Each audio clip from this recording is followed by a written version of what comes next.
अस्सलामुअलैकुम। उम्मीद है आप सब खैरियत से होंगे। जैसा कि आपने पिछली वीडियो में देखा कि एक अनोखी बारात अपने सफर पर रवाना हुई। रास्ते में उनके साथ एक अजीबो-गरीब मामला पेश आया जिसने सातों भाइयों में से सबसे बड़े भाई को एक मुश्किल में डाल दिया। आइए इस कहानी का दूसरा और आखिरी हिस्सा शुरू करते हैं। उसने झटपट बाल बाहर निकाले, बीवी को दिखाए तो उसकी भी आंखें खुल गईं। मच्छेरे ने मच्छेरन से मशवरा किया कि अब इन बालों का क्या किया जाए। वो बोली, फौरन राजे के दरबार में ले जाओ, वो तुम्हें बहुत बड़ी इनाम देगा। माहीगीर हंसता गाता राजे के दरबार में पहुंचा, आदाब बजा लाया। जूं ही रूबरू सोने के बाल पेश किए, राजा भी हक्का बक्का रह गया। उसने फौरन शाही ज्योतिषी को तलब किया और हुक्म दिया, पता चलाओ ये सोने के बाल किसके हैं। नजूमी ने कुछ देर अपने इल्म की मदद से हिसाब किताब लगाया, फिर बोला, हुजूर ये एक निहायत हसीन औरत के बाल हैं। सच पूछिए तो वो औरत फकत आप ही के लायक है। उसके आने से आपका महल जगमग जगमग करने लगेगा। राजे के दिल में हसीन आरज़ुएं अंगड़ाइयां लेने लगीं, प्यारी प्यारी उम्मीदें चुटकियां बढ़ने लगीं। उसने गरज कर मछेरे से पूछा, अगर अपनी खैर चाहते हो तो सच सच बताओ, तुमने ये सोने के बाल कहाँ से लाए। याद रखो, अगर झूठ बोला तो तेरा सर तन से जुदा कर दूंगा। नेकी बर्बाद गुना लाजम। बेचारा मछेरा इनाम की आस में आया था और यहाँ मुसीबत गले पड़ गई। उसने खुदा रसूल की कसम खाकर कहा कि ये सोने के बाल उसे एक मछली के पेट से मिले हैं। लेकिन राजे को यकीन न आया। वो गुस्से में लाल हो गया, तख्त से उठा, तलवार म्यान से निकाली और आन की आन में मछेरे का सर कलम कर दिया। अब राजे ने अपने अमीरों वजीरों से मशवरा किया। सबकी राय यही थी कि माहीगीर की बीवी को तलब किया जाए, उससे पूछा जाए। मच्छेरन बेचारी हांफती कांपती दरबार में पहुंची। उसने अपने शौहर, जो अब मरहूम हो चुका था, के बयान की तस्दीक की कि वाकई ये सोने के बाल एक मछली के पेट से निकले हैं। जहां दीदा दरबारियों ने राजे से कहा, हुजूर यकीनन सोने के बालों वाली औरत वही है, दरिया के आसपास ही रहती होगी। राजे ने उसी लम्हे 3 मोमो ठगनियों कुटनियों को तलब किया।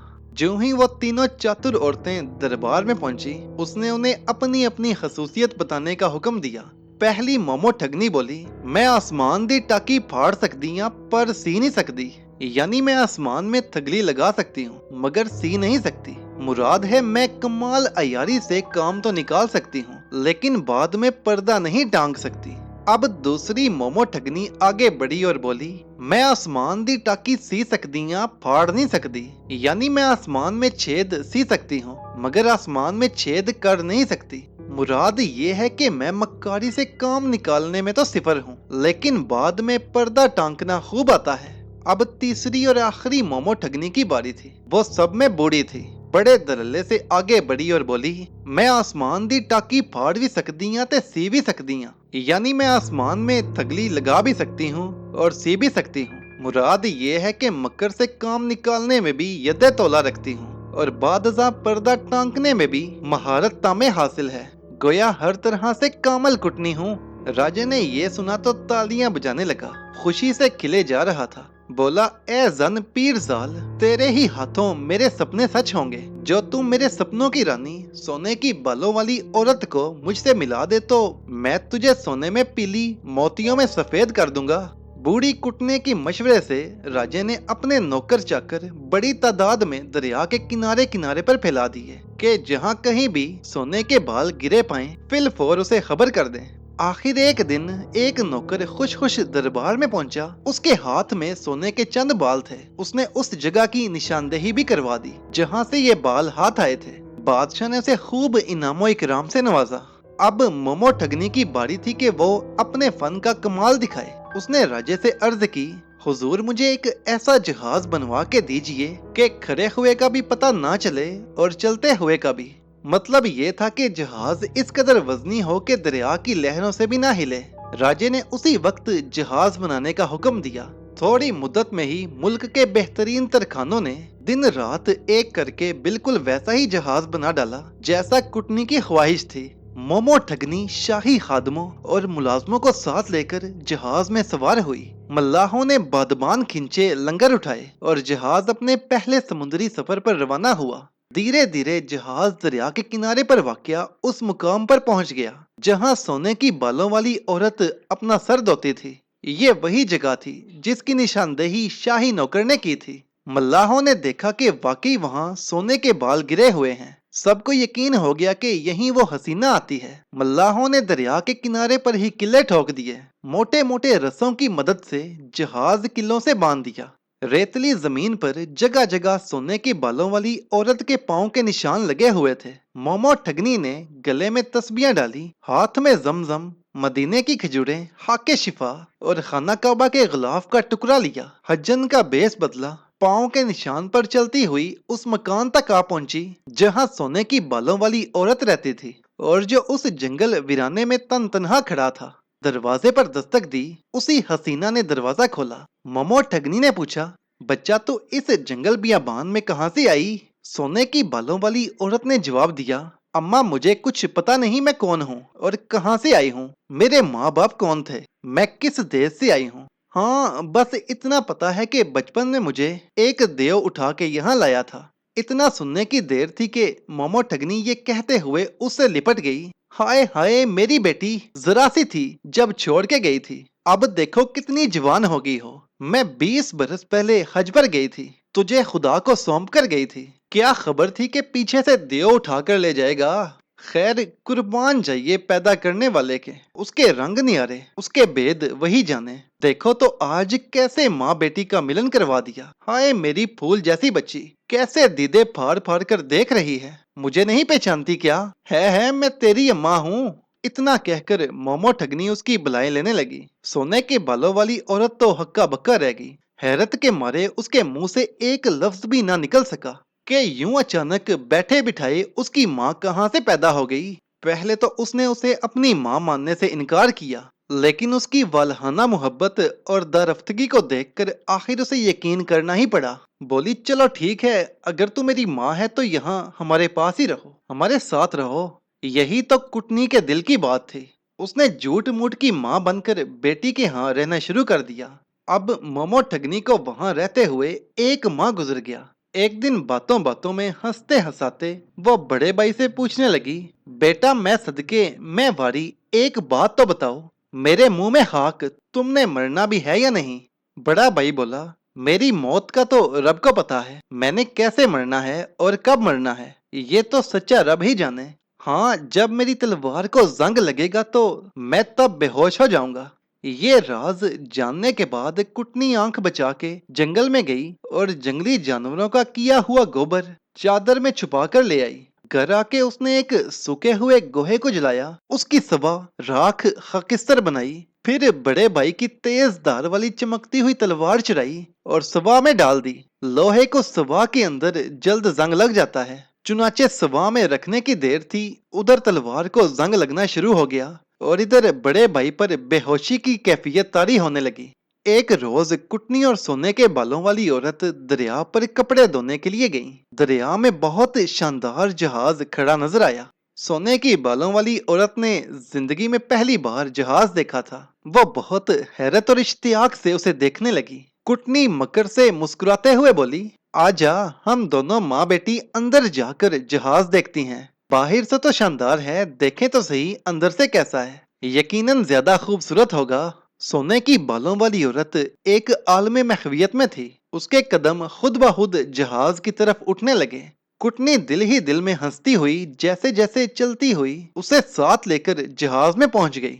उधर सोने के बालों वाली औरत दुनिया मफिहा से बेखबर जहाज की अंदरूनी आरइश देखने में खो गई। कुटनी ने अब उसे एक खाट पर बिठा दिया। उधर उसने पहले से ही मल्लाहों को समझाया हुआ था कि ज्यों ही हम दोनों जहाज के अंदर आ बैठे तुम लंगर उठा लेना। सो उन्होंने ऐसा ही किया। जहाज दरिया की लहरों पर चलने लगा। चूंकि कारीगरों ने जहाज ऐसा बनाया था कि ना खड़े हुए का पता चलता और ना ही चलते हुए का, इसलिए सोने के बालों वाली औरत को कतईन एहसास ना हुआ कि वो सतह आप पर रवां दवा है। इस पर मक्कर ये कि मोमो ठगनी ने उसे बातों में लगा लिया। बेटी जहाज अंदर से कैसा ठंडा ठंडा है, हम यहाँ चंद लम्हे के लिए आराम करती हैं। 2-4 तो कपड़े हैं जो हमने धोने हैं। थोड़ी देर बाद जब वो जहाज से बाहर निकली तो सोने के बालों वाली औरत की आंखें खुली। पुकार कर कहने लगी, अम्मा अम्मा ये जगह तो कोई और है, ये तो वो नहीं। कुटनी बोली, नहीं नहीं बेटी, तुम भूल गई हो, ये तो वही जगह है। सोने की बालों वाली औरत फिर पुकारी, मैं पागल तो नहीं हूँ, जरूर तुम मुझे किसी और जगह ले आई हो। वो अड़ी वड़ी जिद करने लगी कि मुझे वापस छोड़कर आओ। इस पर मोमो ठगनी गुस्से में आ गई और उसने जहाज पर मौजूद शाही नौकरों को कड़क कर हुक्म दिया, उठाओ इस रंडी को और ले चलो राजे के पास, मैं भी देखती हूँ अब ये कैसे बचती है। बस हुक्म की देर थी। एक हट्टे कट्टे नौकर ने आओ देखा न ताओ झटपट सोने के बालों वाली औरत को उठाया, कंधे पर रखा और ये जा वो जा। बेचारी ने बथेरे हाथ पांव मारे, चीखती चिल्लाई, मगर कुछ पेश न आई। मुलाजिम ने नाक की सीध में दरबार में ले जाकर राजे के तख्त के सामने जा उतारा। राजे ने उस औरत का हुस्न देखा तो आंखें खुली की खुली रह गईं। वो बेइख्तियार सोचने लगा कि ये जन्नत की कोई हूर तो नहीं, मैंने तो आज तक अपनी सारी जिंदगी में इस जैसी हसीन कोई और जनानी नहीं देखी। राजा फौरन दिल की बात जुबान पर ले आया और बोला, ए अफसरा, मैं तुमसे शादी का ख्वाहिशमंद हूँ, मैं तुम्हें अपनी रानी बनाना चाहता हूँ। सोने की बालों वाली औरत ने जब अपने आप को यूं बेबस पाया, मोमो ठगनी की हकीकत को पहचाना तो उसे अपनी बेवकूफी पर बेहद अफसोस हुआ। मगर अब पछताए क्या हूत जब चिड़ियां चुग गई खेत। ताहम उसने खुद को संभाला। उधर राजे ने अपना सवाल दोहराया। सोने की बालों वाली औरत कुछ सोचकर बोली, मेरा एक अहद है, जब वो पूरा हो जाएगा मैं बिला ताखीर तुमसे शादी कर लूंगी। राजे ने पूछा, क्या अहद है? औरत ने जवाब दिया, जब तक मेरे तन के कपड़े नहीं फटेंगे मैं तुमसे ब्याह नहीं करूंगी। राजा खुश होकर बोला, मुझे मंजूर है। उसने मन में सोचा, आज नहीं तो कल तो आखिर एक दिन फटेंगे, आज नहीं तो कल कपड़े तो आखिर एक दिन फटने हैं। कपड़ों का एक जोड़ा भला कितने दिन निकालेगा? एक नहीं तो 2 महीने और छुट्टी। जैसे ये राजी है वैसे हम राजी। अब हाथ आ गई है तो जाएगी कहाँ? जब कपड़े फटेंगे तब शादी कर लेंगे। यूं सोने के बालों वाली औरत अपने मकसद में कामयाब रही। उसने अच्छी घड़ी के इंतजार में वक्त हासिल कर लिया।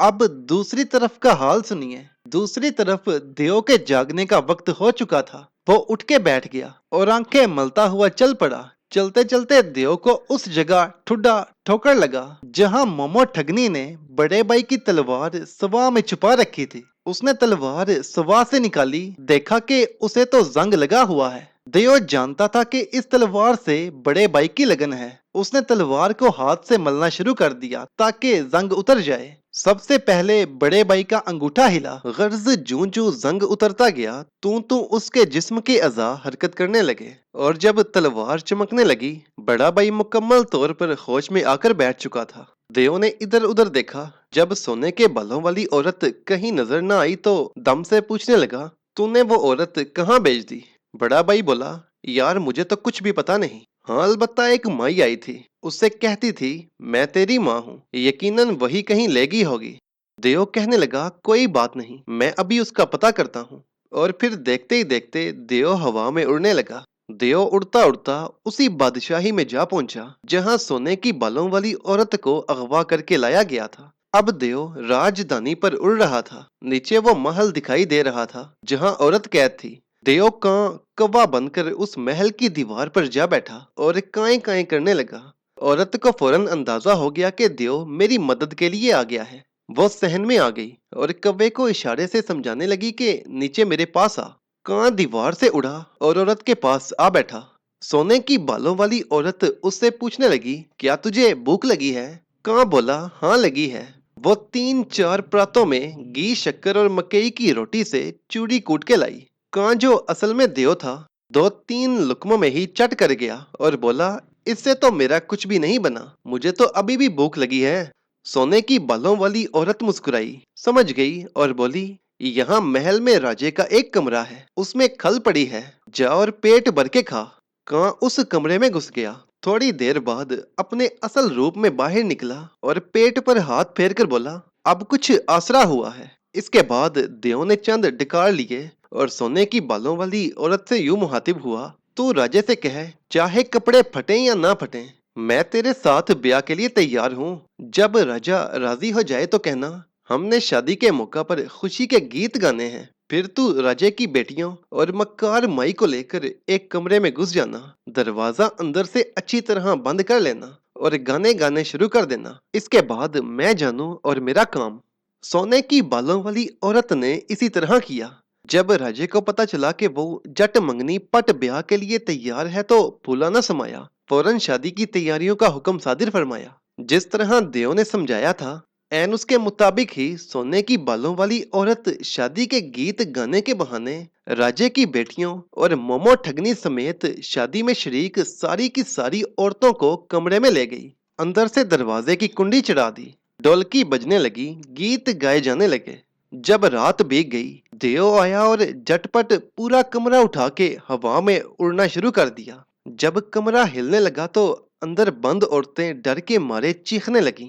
देव रोती पीटती चीखती चिल्लाती औरतों को कमरे समेत उठाए उड़ता हुआ जंगल में उस जगह उतरा जहां वो, उसका दोस्त और सोने की बालों वाली औरत रहते थे। उसने आहिस्ता से कमरा दम के सामने जमीन पर रख दिया। ज्यों ही दरवाजा खुला, अंदर से कई राजकुमारियां, नौकरानियां, हमसाइयां और दूसरी औरतें रोती पीटती चीखती चिल्लाती निकली। जिधर जिसका मुंह था सर पर पांव रखकर भागी, कोई जंगल में किसी तरफ तो कोई किसी तरफ। देव ने बड़े भाई से पूछा, इस बुढ़ड़ी का क्या करना है? बड़े भाई ने जवाब दिया, करना क्या है, यही तो फसाद की जड़ है। इसे तो तू सबसे पहले उठा और अपने अंदर दख ले। यह सुनकर देव ने फौरन मोमो ठगनी को उठाया और अपना गाढ़ सा मुंह खोलकर उसे जीभ पे रखा और देखते ही देखते खा गया। देव ने फिर सवाल किया, बाकी औरतों का क्या करना है? बड़ा भाई कहने लगा, इन शोधियों बेचारियों का क्या कसूर? जंगल के शेर चीते कहीं खा न जाएं, इन्हें पकड़ के ले आ, इसी कमरे में दोबारा बंद कर दे और फिर कमरे के उठा के वहीं छोड़ा जहां से उठा के लाया था। औरतें जंगल में चीखती चिल्लाती भागती फिर रही थीं। देव ने उन्हें ऊपर से हाथ बढ़ा के एक एक करके पकड़ा, बिल्कुल इसी तरह जैसे कोई परिंदा अपनी चोंच से घास में भागते हुए कीड़े मकोड़ों को पकड़ता है। उसने अपनी मुट्ठी में बंद खौफ से चीखती हुई औरतों को एक एक करके खिड़की के रास्ते से अंदर धकेला और फिर बड़े भाई के हुक्म के मुताबिक कमरा वहीं छोड़ाया जहां से उठा के लाया था। उधर दम सोने की बालों वाली औरत को जिंदा सलामत देखकर बाग बाग हुआ और उधर वो भी दम को दोबारा अपने सामने पाकर फूली न समाई। दोनों एक दूसरे से मिलकर खुश हो रहे थे कि देव कमरा छोड़ के वापस लौट आया और बड़े भाई से कहने लगा, लो भाई, जंगल में रहने का शौक तो पूरा हो गया, अब हम वापस चले जाएं, क्या ख्याल है? बड़ा भाई बोला, नेक सलाह का पूछना क्या, बस ठीक है, हम चलते हैं वापस। जब वो वापस पहुंचे तो बोहड़ बड़ के नीचे उसी तरह बूढ़ा फकीर बैठा हुआ था। बड़ा भाई और देव सोने की बालों वाली औरत को लेकर वहां पहुंचे। बड़े भाई ने फकीर से कहा, तूने जो बुत्ती गुत्ती थी, मैं खुदा के फजल से वो हल करके आया हूँ। ये तेरे सामने सोने की बालों वाली औरत खड़ी है। फकीर मुस्कुरा के बोला, बेटे, ये औरत तो मैंने तेरे ही लिए मंगवाई थी और अब तुझी को इससे ब्याह करना पड़ेगा। बड़ा भाई यानी दम हैरान होकर कहने लगा, है ये क्या? मेरी तो आगे भी शादी हो चुकी है। खुदा मालूम मेरी पहली औरत मेरी नई शादी पर राजी होगी भी या नहीं। फकीर ने अड़ी जिद करनी शुरू कर दी कि तुझे हर सूरत में इस औरत से ब्याह करना पड़ेगा। दम सोने की बालों वाली औरत को घर ले आया। दम के माँ बाप, उसके सातों भाई, उनकी बीवियां सब उसे जिंदा सलामत देखकर बहुत खुश हुई। उसकी बीवी को तो सातों बहनों ने बहुत तंग किया हुआ था। कोई कहती तेरा साईं शोहर लूला लंगड़ा है, तभी तो शादी के दिन इधर उधर हो गया। कोई कहती काना है, इसीलिए तो रफू चक्कर हो गया। अब तुझे शोहर के बिना ही जिंदगी के दिन पूरे करने होंगे। गर्ज जितने मुंह उतनी बातें।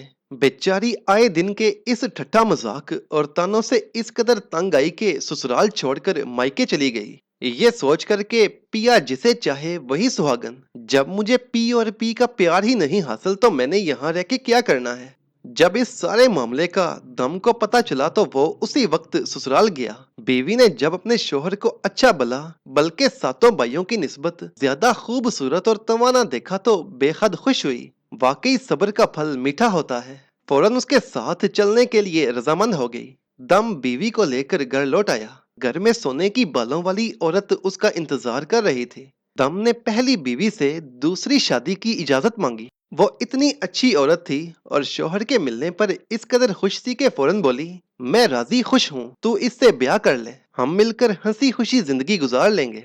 दम ने फौरन गांव की मस्जिद के मौलवी साहब को बुलवाया और दोनों औरतों से उसी वक्त अपना निकाह पढ़वाया। फिर उसने अपने दोस्त देव का बहुत बहुत शुक्रिया अदा किया। वाकई उसकी मदद के बगैर ये मुहिम पाया तकमील तक नहीं पहुंच सकती थी। देव ने दम को खूबसूरत जिंदगी की दुआ दी और खुश खुश लौट गया। इसके बाद दम और उसकी दोनों औरतें, दोनों बीवियां वहां बसते हैं, कमाते हैं और खाते हैं और अपनी बाकी जिंदगी हंसी खुशी गुजारते हैं।